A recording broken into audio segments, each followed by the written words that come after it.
So here's a tough question, something to think about. Are we talking about Rotary the wrong way? Because if you've ever invited someone and they maybe showed up and never came back, or maybe they didn't show up, it might be how we're inviting them. Hey, I'm Steve Garrett. I've been in Rotary for over 50 years. I've noticed something that could be a game changer for how we grow our clubs. Let me ask you this. Have you ever heard of the Pareto principle? It's the 80-20 rule. 80% of the results usually come from 20% of the people. And in Rotary, that kind of applies because 80% of all of our new members are coming from 20% of our current members. Man, think of what would happen if the other 80% were as diligent as successful in inviting people to come join us. So why is that? I think it has to do with the fact that most of our Rotary friends, they try to sell Rotary, they try to talk about Rotary in the way of the features. There's 1.2 million Rotarians in the world, 44,000 Rotary clubs. They're in one of 200 countries or geographical regions. Those are interesting facts, but they're not the inviting facts. Let me give you an example.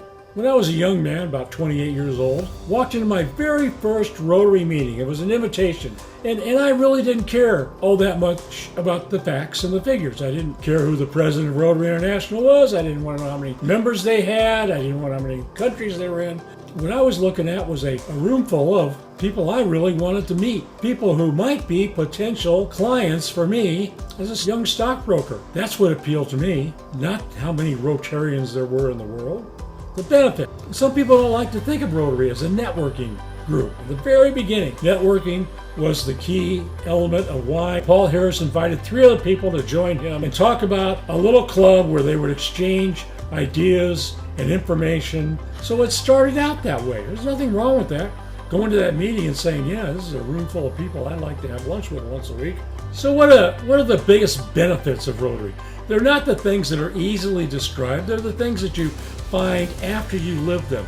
But if you're going to explain the benefits to somebody else, you're going to have to think about it a little bit. There's just a feeling about being involved like that. It goes back to a fellow by the name of Dan Gasparo. Dan was a professional Boy Scout. I had met him. I was a volunteer with the Boy Scouts. And Dan said, Steve, come along. We're going to go to a Rotary meeting on Friday.